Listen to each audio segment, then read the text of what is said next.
जय श्री राधे कृष्णा। आज जन्माष्टमी पर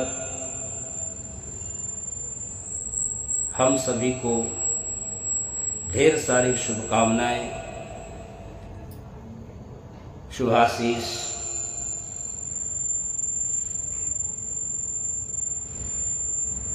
कुछ लोग आज जन्माष्टमी का पर्व मना रहे हैं, कुछ लोग कल जन्माष्टमी का पर्व मनाएंगे। विषय ये नहीं है कि जन्माष्टमी का पर्व कब मनाएं, विषय यह है कि जन्माष्टमी का पर्व कैसे मनाएं। जो हम पंचकर्मों के माध्यम से जन्माष्टमी का पर्व मनाते हैं, पूजन के जरिए, पूजा का विधि विधान जो भी हमारे आचार्यों ने हमें बतलाया है, बताते हैं, पूजा का जो भी विधान है, पापा को माइक लिए है ना, क्या करें। विधान कोई भी हो, सीटी वाली आवाज आ रही है इसमें। विधान कुछ भी हो, विधान कैसा भी हो, साउंड धीमा करो, पीछे करो। हाँ। विधान कैसा भी हो, विधान किस प्रकार भी हो, तो पापा की आवाज कहाँ सुनाई जो पड़ी? कुछ भी है, इस विषय पर हम चर्चा करते हुए हम आगे बढ़ते हैं इस बात के लिए कि जन्माष्टमी क्या है, कृष्ण का प्राकट्य क्या है। जो परमात्मा के प्राकट्य के 3 कारण बतलाए गए, परित्राणाय साधूनां विनाशाय च दुष्कृतां धर्म संस्थापनार्थाय संभवानि युगे युगे।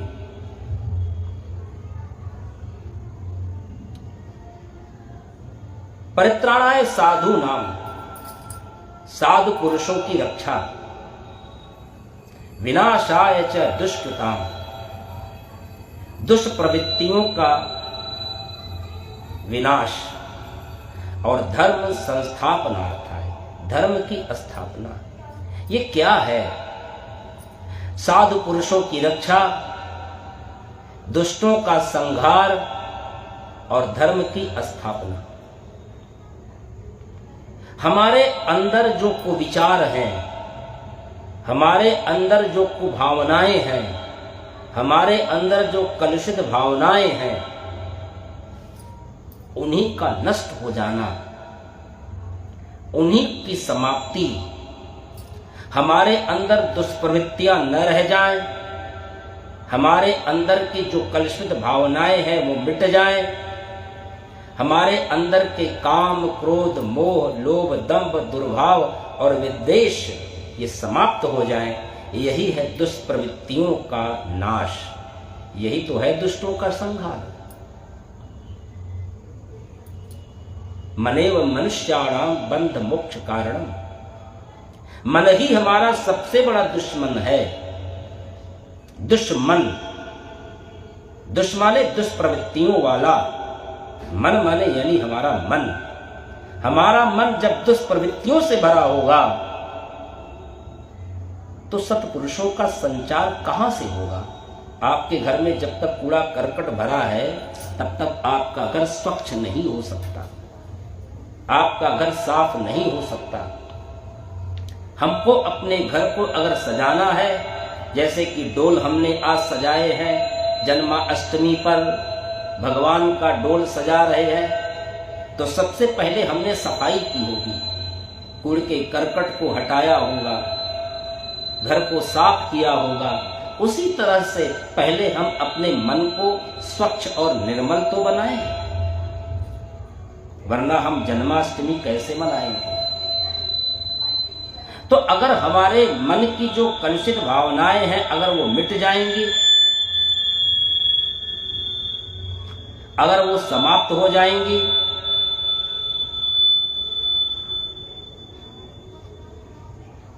तो हमारे अंदर सत्पुरुषों का संचार होगा। अच्छी अच्छी भावनाएं, अच्छे अच्छे विचार, अच्छी अच्छी बातें, सत्संग की बातें जब हमारे हृदय में प्रकट होने लग जाएंगी तो भगवान कृष्ण को फिर प्रकट नहीं करना पड़ेगा। भगवान कृष्ण तो फिर प्रकट ही प्रकट है। भगवान कृष्ण गए कहीं नहीं है, वो आज भी हमारे हृदय में विराजमान है। उनको सिर्फ प्रकट करने की आवश्यकता है। भगवान कृष्ण कहीं गए नहीं है, वो आज भी हमारे हृदय में है। बस उनको प्रकट करने के लिए हमें क्या करना होगा? हमारे अंदर की जो ईर्ष्या, जलन, दाह, अहंकार, ये जब मिट जाएगा तो परमात्मा फिर हमारे हृदय में प्रकट हो जाएगा। मोहि कपट छल छिद्र दुरावा। भगवान कहते हैं कि निर्मल मन जन सो मोहि भावा। जब मन में निर्मलता आएगी, और मन में निर्मलता कहां से आएगी? जब मन की कलुषित भावनाएं मिट जाएंगी। यही तो है परित्राणाय साधूनाम, यही तो है विनाशाय च दुष्कृताम। भैया, हम ही कंस हैं और हम ही कृष्ण हैं। हम ही अपने स्वभाव से कृष्ण बन जाते हैं, हम ही अपने स्वभाव से कंस बन जाते हैं। एक सुंदर सी कथा इस प्रसंग के माध्यम से है। एक चित्रकार था, बड़ा ही सुंदर चित्र बनाता था। एक बार जन्माष्टमी आई। जन्माष्टमी पर वो एक स्कूल में गया, तो वहां पर लोगों ने कहा कि आज तो कृष्ण जन्माष्टमी है, आप कृष्ण भगवान का एक सुंदर सा चित्र बनाएं, क्योंकि आपके बारे में ये पता है कि आप चित्र बनाते हैं तो चित्र बोल देती है। तो उसने कहा कि मैं भगवान श्री कृष्ण का चित्र तो बना दूंगा, लेकिन हमको उसके लिए कोई सुंदर सा बालक लाइए जो कन्हैया जैसा हो, कृष्ण जैसा हो। तो स्कूल तो था ही, उस स्कूल में सारे बच्चों को एक लाइन में खड़ा किया गया। चित्रकार को एक लड़का पसंद आ गया। बड़ा नटखट था, चंचल था, चपल था, आंखों में उसकी चितवन थी। तो उसने कहा कि कन्हैया जैसा सुंदर बालक अब ऐसा कोई नहीं मिलेगा। और देखते ही देखते उसने भगवान श्री कृष्ण का एक सुंदर चित्र बना दिया। लड़के ने भी देखा, लड़का भी प्रसन्न हुआ, सारे स्कूल वाले प्रसन्न हुए। तो प्रिंसिपल ने कहा कि आपने कृष्ण का चित्र तो बना दिया, अब जरा एक चित्र आप कंस का भी बना दीजिए। अब कंस के लिए तो चंचल चपल बालक की आवश्यकता तो यहां नहीं है, तो क्योंकि कंस तो क्रूर था। ऐसा कोई बालक जिसकी आंखों से खून उतरता हो, चेहरे पर क्रूरता झलक रही हो, ऐसे क्रूर बालक को जब वो चित्रकार उस विद्यालय में ढूंढने लगा तो ऐसा कोई क्रूर बालक उसे मिला ही नहीं। चित्रकार बड़ा परेशान हुआ, इतना परेशान हुआ वो कि उस स्कूल तो क्या, सारे स्कूलों में जा जा करके उसने कंस जैसा पात्र ढूंढा, लेकिन कंस जैसा पात्र उसे नहीं मिला। उसने कहा जब तक मुझे कंस जैसा क्रूर पात्र नहीं मिलेगा तब तक मैं कंस का सुंदर चित्र नहीं बना सकता। कई वर्ष बीत गए। एक दिन कई वर्षों के पश्चात उसको किसी ने बताया कि कंस जैसा क्रूर पात्र आपको कहीं नहीं मिलेगा, आप जेल में जाइए, जेल खाने में जाएं, शायद वहां पर आपको कंस जैसा क्रूर पात्र मिल जाए।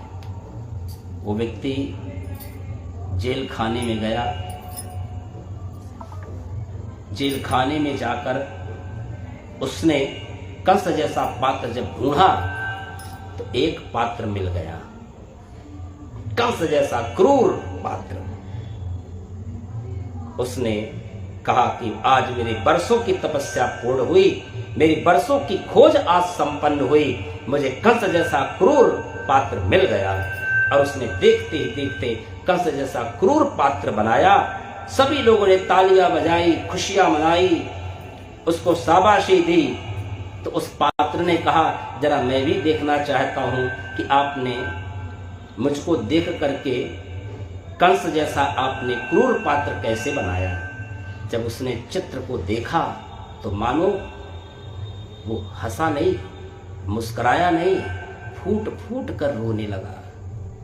जब फूट फूट कर रोने लगा तो चित्रकार ने पूछा, भैया हमारे चित्रकारी में कहीं कोई कमी आ गई या हमारी चित्रकारी आपको पसंद नहीं आई, आप रोने क्यों लगे? इतना भी गंदा मैंने चित्र तो नहीं बनाया। उस व्यक्ति ने कहा कि आपने वाकई लाजवाब कंस जैसा क्रूर पात्र का आपने चित्र बनाया, तो फिर आप रो क्यों रहे हो? कहा, रो मैं इसलिए रहा हूं कि शायद आपने मुझे पहचाना नहीं, लेकिन मैंने आपको पहचान लिया। मैं वही पात्र हूं जो आज के 10 साल पहले आपने कृष्ण का चित्र बनाया था। वो कृष्ण जैसा पात्र मैं ही हूं, लेकिन आज मैंने अपने कुस्वभाव से, दुष्टता से आज इतना क्रूर हो गया कि आज मैं जेल खाने में पड़ा हूं। पहले बचपन में आपने मेरा कृष्ण जैसा चित्र बनाया था, क्योंकि हमारे चित्त में तब चंचलता और चपलता थी, क्रूरता नहीं थी। लेकिन आज मैं अपने ही स्वभाव से आज मैं कंस जैसा बन गया। तो बंधुओं, हम ही कंस हैं, हम ही कृष्ण हैं। हमारे व्यवहार ही हमें कंस भी बना देते हैं और हमारे व्यवहार ही हमें कृष्ण बना देते हैं। जब हम दूसरों की सहायता करें, हमारे मन में जब ये भावना आए कि ये न मेरा है न तेरा है, ये हम सब का है, जब मेरे तेरे की भावना हमारे मन से समाप्त हो जाए,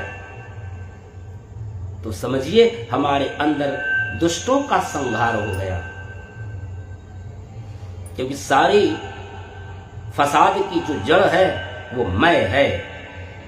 ये मैं की भावना, अहम की भावना जब तक हमारे हृदय में रहेगी, तब तक हमारे अंदर सत्पुरुषों का विचार, सत्पुरुषों की भावनाएं, सत्पुरुषों का व्यवहार हमारे हृदय में नहीं आ सकता। इसलिए बंधुओं, आज की इस कृष्ण जन्माष्टमी पर हम यही शिक्षा लें कि हम जितना हो सके अपने दोनों हाथों से दान करो, दोनों हाथों से लुटाओ। लूटो नहीं, लुट जाओ कन्हैया के चरणों में और उनके चरणों की धूल बनकर रह जाओ। कुछ भी मेरा नहीं है, हे परमात्मा, सब कुछ आपका है। तन भी तेरा, मन भी तेरा, सब कुछ है तेरा, और तेरा तुझको अर्पण क्या लागे मेरा। एक भगवान के भक्त थे, एक दिन अपनी बेटी के यहां गए। बेटी ने भोजन बनाया, पिताजी आइए भोजन ग्रहण करिए। कहा कि बेटी, ये तेरा घर है, ये बेटी का घर है, बेटी के घर का मैं अन्न तो क्या पानी भी ग्रहण नहीं करता बेटी। तो कहा, पिताजी जब मैं वहां आती हूं आपके घर, तो आप तो वहां मेरे हाथ का बना भोजन कर लेते हो। मैंने अपने हाथों से बनाया है, तो आप मेरे हाथों का भोजन नहीं कर रहे। तो पिता ने कहा, बेटी ये तेरा घर है, वो मेरा घर है। और कहकर पिता सो गया। रात्रि में भगवान ने स्वप्न दिया और भगवान नाराज हुए बैठे। भक्त ने कहा, प्रभु आप नाराज क्यों हैं? कहा, तुमने मेरे साथ बहुत ही बड़ा धोखा किया, आज तक तुमने मुझे धोखे में ही रखे रहा। तो भक्त ने कहा, प्रभु मैंने आपको धोखे में कहां से रखा? कहा, आज तक तो मैं समझता था कि वो मेरा है, क्योंकि तुम आरती में रोजाना कहते हो कि तन भी तेरा, मन भी तेरा, सब कुछ है तेरा, और तेरा तुझको अर्पण क्या लागे मेरा। लेकिन आज तो तुमने हमारी जो गलतफहमी थी वो बढ़ा दी। आज मुझे भ्रमित में तुमने मुझे कर दिया कि जिसको मैं अपना समझता था आज तुमने कह दिया कि ये मेरा है। भक्त रोने लगा, स्वप्न से जागा, चौंक कर उठा, बेटी को बुलाया, कहा बेटी बहुत भूख लगी है, मुझे भोजन करा। बेटे ने कहा पिताजी आपने तो कहा मैं तेरे हाथ का भोजन नहीं करूंगा, ये तेरा घर है। कहा बेटी न ये तेरा है और न ये मेरा है, ये सब कुछ परमात्मा का है। तो यही भावना अगर हमारे हृदय में आ जाए कि सब कुछ परमात्मा का है, तो हमारे अंदर का जो लोभ है वो समाप्त हो जाएगा। और जिस दिन बंधु हमारे हृदय का लोभ समाप्त हो जाएगा, उस दिन हमारे अंदर फिर भगवान श्री कृष्ण को प्रकट करना नहीं पड़ेगा। भगवान कृष्ण तो प्रकट ही प्रकट है। भगवान कृष्ण कहीं गए नहीं हैं, आज भी हमारे हृदय में है, बस उनको प्रकट करने की देरी है। और वो प्रकट कैसे होंगे, वो स्वामी तुलसीदास जी कहते हैं कि निर्मल मन जन सो मोहि भावा, अमोहि कपट छल छिद्र दुरावा। आगे क्या कहते हैं कि भगवान कृष्ण जो हमारे हृदय में प्रकट हैं, वो प्रकट कैसे होंगे, विराजमान हैं, उनको प्रकट करने की आवश्यकता है। प्रेम ते मैं प्रकट मैं जाना, यत्र तत्र सर्वत्र परमात्मा है, यत्र तत्र सर्वत्र समाना, और प्रेम ते प्रकट मोरी मैं जाना। भगवान को यदि प्रकट करना है तो प्रेम से भगवान को प्रकट करो, और प्रेम से बोलो एक बार जय श्री राधे कृष्णा। जय श्री और राधे। इसी भाव के साथ हम लोग भगवान श्री कृष्ण जन्माष्टमी मनाएं। हमारे अंदर की कलुषित भावनाएं समाप्त हो, हमारे हृदय में अच्छे विचारों का उदय हो, तो भगवान कृष्ण को प्रकट करना नहीं पड़ेगा। भगवान सिर्फ कृष्ण सिर्फ प्रकट ही प्रकट है। जय श्री राधे कृष्णा।